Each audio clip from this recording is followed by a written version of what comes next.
आप सभी का हमारे चैनल पर बहुत बहुत स्वागत है। चैप्टर नंबर 16 हम कंप्लीट कर चुके थे और अब हम पढ़ते हैं उसके क्वेश्चन आंसर। तो सबसे पहले देखिएगा आप अति लघुत्रात्मक प्रश्न। हम शॉर्ट आंसर क्वेश्चन पढ़ते हैं। सबसे पहले देखिए आप इसमें कि नैज अर्धचालक, सबसे पहली बात है कि नैज अर्धचालक क्या होता है। तो नैज अर्धचालक वह अर्धचालक होता है जो शुद्ध सिलिकॉन अथवा शुद्ध जर्मेनियम से मिलकर बना होता है, अर्थात ऐसा अर्धचालक जिसमें किसी प्रकार की कोई अशुद्धि नहीं होती है, वो नैज अर्धचालक होता है। किस ताप पर कुचालक की तरह व्यवहार करता है। थ्योरी पढ़ने के दौरान ही आपको बताया था कि जब नैज अर्धचालक का ताप 0 केल्विन कर दिया जाता है तो उसके सभी इलेक्ट्रॉन अपने नाभिकों के साथ दृढ़तापूर्वक बंध जाते हैं, जिससे वो कुचालक की तरह व्यवहार करने लग जाता है। इसलिए नैज अर्धचालक जो है वो कुचालक की तरह व्यवहार 0 केल्विन ताप पर करता है। ये है 0 केल्विन। नंबर 2, निम्न चित्रानुसार दो अर्धचालक पदार्थ ए व बी हैं, ए और बी हैं, जो क्रमशः जर्मेनियम में आर्सेनिक और इंडियम के अपमिश्रण से बने। मतलब ए में तो क्या मिलाया गया है, आर्सेनिक मिलाया गया है, और बी में क्या मिलाया गया है, इंडियम मिलाया गया है। दोनों आपस में जुड़े हैं, आपस में जुड़े हुए हैं, और दर्शाई गई स्थिति के अनुसार बैटरी जोड़ी गई है। ये बैटरी यहाँ पर जोड़ी गई है। बैटरी का ये नेगेटिव सिरा है और ये बैटरी का पॉजिटिव सिरा है। तो कहना चाह रहा है कि संधि अग्रबायसित होगी या पश्चबायसित। सबसे पहले ये बताओ। तो अगर आपको याद हो तो इंडियम जो है, इंडियम वास्तव में त्रिसंयोजी अशुद्धि होती है, और त्रिसंयोजी अशुद्धि के मिलाने से पी प्रकार का अर्धचालक बनता है। तो ये वास्तव में पी प्रकार का अर्धचालक है, और आर्सेनिक वास्तव में पंचसंयोजी अशुद्धि होती है, जो वास्तव में एन प्रकार के अर्धचालक का निर्माण करती है। इसलिए ए एन प्रकार का अर्धचालक है। अब एन को जोड़ा है बैटरी के माइनस से और पी को जोड़ा है बैटरी के प्लस से। इसका मतलब संधि जो है वो अग्रबायसित होगी, पहला काम। दूसरी बात, सेकंड कह रहा है कि इसका वी आई ग्राफ खींचो। तो अग्रबायसित अवस्था में जो वी आई का वक्र है वो कुछ इस प्रकार से होता है। आपको मैंने वहाँ पर थ्योरी में समझा भी दिया था। देखिए इसका आंसर, अब उत्तर, आर्सेनिक पंच संयोजी अशुद्धि है, इसलिए ए एन प्रकार का अर्धचालक होगा, जबकि इंडियम त्रिसंयोजी अशुद्धि है, इसलिए बी पी प्रकार का अर्धचालक होगा। इस कारण संधि अग्रबायसित होगी। ये फर्स्ट का उत्तर हो गया। सेकंड में ये वी आई ग्राफ पूछना चाह रहा है, तो अग्रबायसित संधि के लिए वी आई का ग्राफ कुछ इस प्रकार से होता है, जो आपको थ्योरी में मैंने पढ़ा दिया था। आगे देखिए, अब तीसरा क्वेश्चन क्या कह रहा है कि दोनों डायोड D1 और D2 में से कौन सा एक अग्रबायस या पश्चबायस में है, ये आपको पता लगाना है। दो डायोड हमारे पास, ये D1 डायोड है, ये D2 डायोड है। ये D1 डायोड जो है यहाँ नेगेटिव या माइनस का 2 वोल्ट है। D2 डायोड को यहाँ पर मैं 0 वोल्ट से जोड़ रहा हूँ। सॉरी, D1 डायोड के P सिरे को माइनस के 2 वोल्ट से और N सिरे को 0 वोल्ट से जोड़ा गया है। अब D2 डायोड के P सिरे को 0 वोल्ट से और N सिरे को माइनस के 2 वोल्ट से जोड़ा गया है।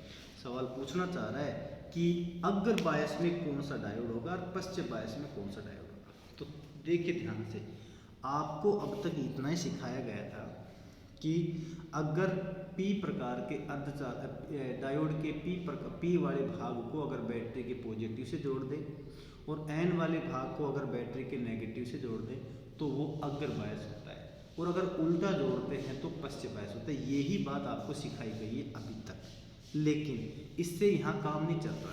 क्यों नहीं चल रहा है, उसका रीज़न देखिए आप। यहाँ पर P भाग को आपको बैटरी के माइनस से जुड़ा दिख रहा है और N भाग को यहाँ 0 से लिखा हुआ दिख रहा है। समझ गए, 0 वोल्ट।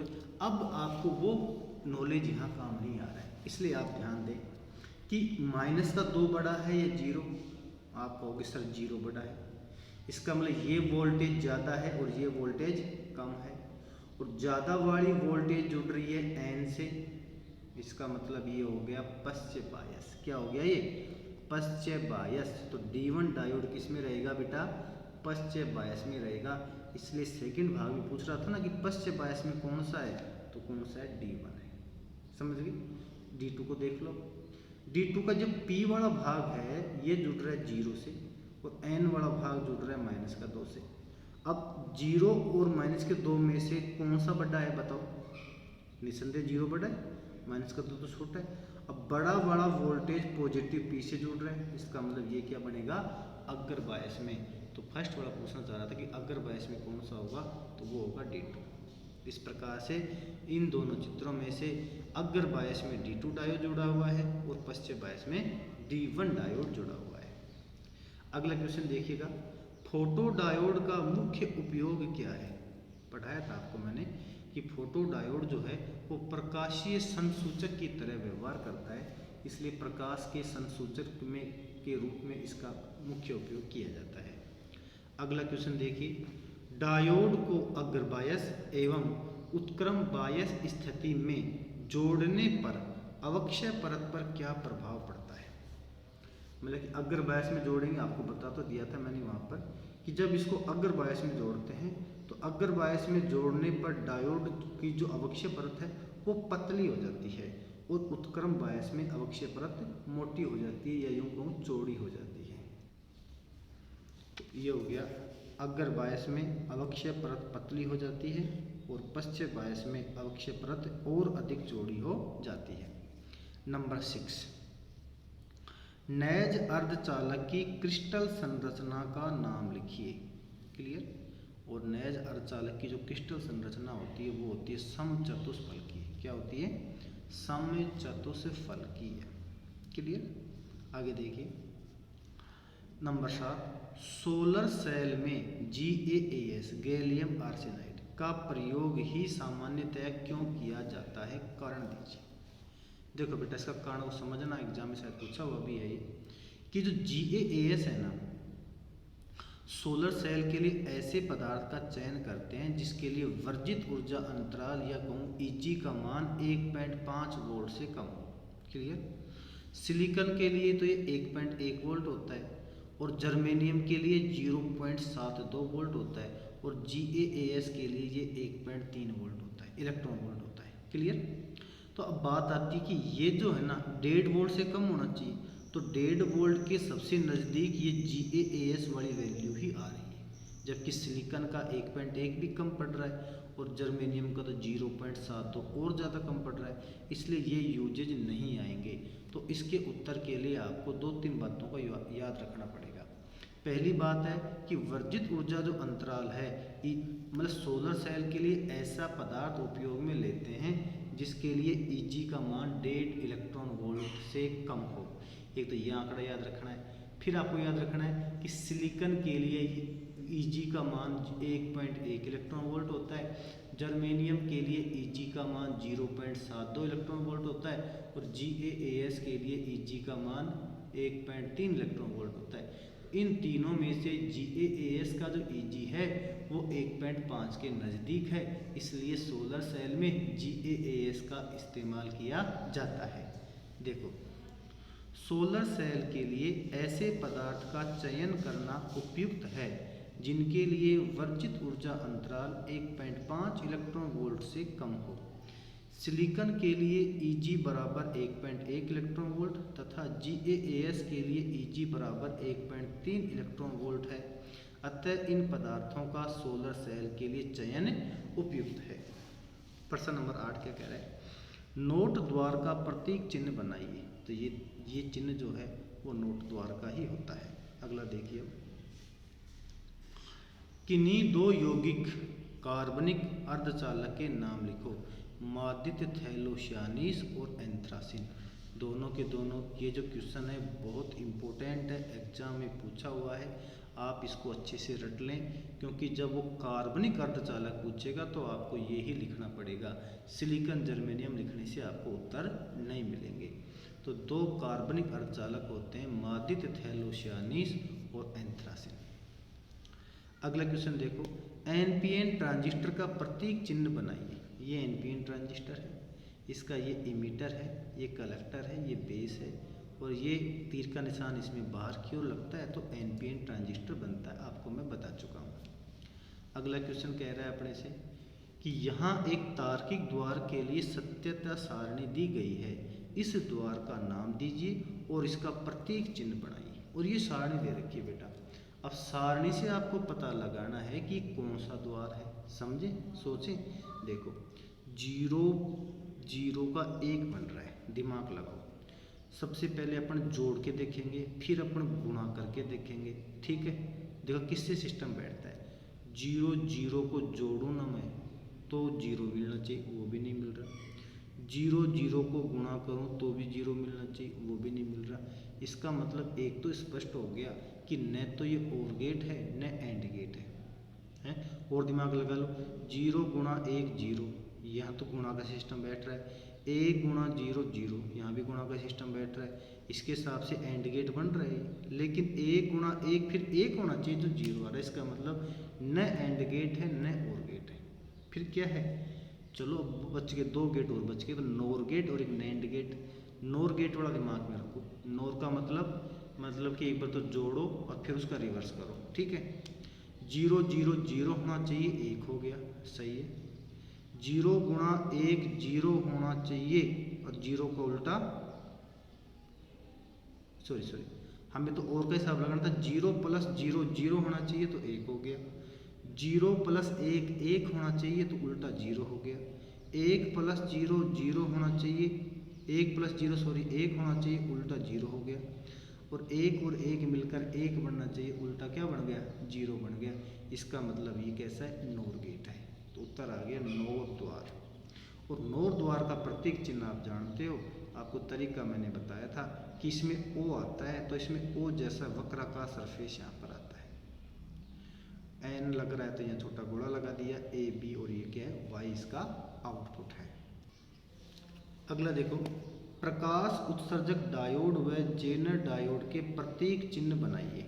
देखो ध्यान से, प्रकाश उत्सर्जक डायोड तो ये प्रकाश निकल रहा है इससे तो, और जेनर डायोड ये जेनर डायोड होता है, आपको बताया था। दोनों के प्रतीक चिन्ह याद हो गए होंगे। उस तर्क द्वार का नाम लिखिए जिसमें निर्गत एक तब ही होता है जब सब निवेशी एक हो। समझ में आई बात, सब निवेशी एक होते हैं ना तभी निर्गत एक होता है, अन्यथा नहीं होता। आप कहोगे सर 1 प्लस 1 बराबर भी 1 होता है, उस आधार पर ये और गेट बन सकता है। अगर दिमाग लगाओ ना तो आप कह सकते हो कि सर 1 प्लस 1, देखो 1 जब सब निवेशी एक, मतलब 1 प्लस 1 से भी 1 मिलता है। लेकिन देखो ये क्या कह रहा है, सुनो इस बात को, कि निर्गत एक तब ही होता है, मतलब कि और किसी पोजीशन में 1 नहीं मिलेगा, केवल इसी पोजीशन में 1 मिलेगा। और इसी पोजीशन में 1 मिलेगा तो फिर अपने पास बचता है एंड गेट। एंड गेट में क्या होता है, जब हम गुणा करते हैं 1 को 1 से, किससे करते हैं बेटा, 1 को 1 से गुणा करते हैं, तो उस पोजीशन में 1 गुणा 1 1 होता है और हमें 1 प्राप्त होता है। पर जब गुणा करना होता है एंड के लिए तो 1 गुणा 0 करते 0 हो जाता है, 0 गुणा 1 करते 0 हो जाता है, 0 गुणा 0 करते 0 हो जाता है। इसका मतलब इसका उत्तर आएगा एंड गेट। चित्र में प्रदर्शित डायोड किस अभिनति में है, वो का वो सवाल आ गया जैसा हमने पहले पढ़ा था। देखो किस अभिनति में, समझो इसको। बड़ा कौन सा है, 5 वोल्ट बड़ा है 10 वोल्ट बड़ा है। आप कहोगे सर 10 वोल्ट बड़ा है, और बड़े वाले को जोड़ा है एन भाग से, इसका मतलब ये है पश्च अभिनति, रिवर्स बायस। सिलिकॉन में गैलियम मिलाने पर किस प्रकार का अर्धचालक बनेगा। देखो बेटा गैलियम जो है ना वो त्रिसंयोजी अशुद्धि है, ये तो आपको याद होना चाहिए कि कैसी अशुद्धि है। और जब त्रिसंयोजी अशुद्धि को मिलाते हैं तो पी प्रकार का अर्धचालक ही बनता है। संधि क्षेत्र में विस्तरण धारा की दिशा क्या होती है। देखो बेटा विस्तरण जो धारा है ना वो सदैव पी क्षेत्र से एन क्षेत्र की ओर बहती है। धारा करंट जो है वो हमेशा बेटा इलेक्ट्रॉन के बहने के अपोजिट साइड में बहता है ना, और इलेक्ट्रॉन बहते हैं एन भाग से पी भाग की ओर। क्यों, एन भाग में पाए जाते हैं इलेक्ट्रॉन, तो एन से पी में जाते हैं, तो धारा बहेगी पी से एन में उल्टा, या यूँ कहूँ पॉजिटिव टू नेगेटिव, ऐसे भी याद रख सकते हो। तो विस्तरण धारा की जो दिशा है वो डायोड के पी भाग से एन भाग की ओर होती है। 5 तार्किक द्वारों के नाम लिखो। 5 तार्किक द्वार होते हैं बेटा, और gate, AND gate, NOT gate, NOR gate, NAND gate, पांचों द्वार आपको मैंने पढ़ा रखे हैं। सिलिकॉन व जर्मेनियम के लिए वर्जित ऊर्जा अंतराल कितने होते हैं। देखो सिलिकॉन के लिए तो ये 1.1 इलेक्ट्रॉन वोल्ट होता है और जर्मेनियम के लिए 0.7 इलेक्ट्रॉन वोल्ट होता है। ये मैंने कहा था ना आपको बार बार कि इसको रट लो। जर्मेनियम के लिए 1.1, जर्मेनियम 0.72 भी होता है, इसमें 7 ही लिखा है ना। और गैलियम आर्सेनाइड के लिए क्या होता है 1.3, ये याद रखो आप। निम्न में से कौन से अर्धचालक हैं। देखो तांबा अर्धचालक नहीं है, तांबा तो एक धातु है, चालक है। चांदी भी एक धातु है, चालक है। गंधक भी नहीं है, गंधक भी चालक है, अर्धचालक नहीं है। जर्मेनियम अर्धचालक है, जस्ता भी नहीं है। सिलिकॉन अर्धचालक है और गैलियम आर्सेनाइड भी अर्धचालक है। तो 3 अर्धचालक इसमें, जर्मेनियम, सिलिकॉन और गैलियम आर्सेनाइड। सबसे इम्पोर्टेंट क्वेश्चन है इसमें कि जेनर डायोड का उपयोग किस कार्य के लिए किया जाता है। उत्तर आएगा वोल्टता नियंत्रण में। 1 नंबर का सवाल इससे पूछा जाता रहा है कि जेनर डायोड का उपयोग किस काम में करते हैं। उत्तर आएगा वोल्टता नियंत्रण में। ऐसा सवाल भी आ जाता है, इसका उल्टा भी आ जाता है कि वोल्टता नियंत्रक के रूप में कौन से डायोड का इस्तेमाल किया जाता है। तो उत्तर आएगा जेनर डायोड। इसके साथ इसके शॉर्ट आंसर क्वेश्चन खत्म होते हैं। अगले वीडियो में हम इसके न्यूमेरिकल्स पढ़ेंगे। अगर आपको किसी प्रकार का डाउट है तो कमेंट सेक्शन में जाकर मुझसे पूछ सकते हैं। धन्यवाद।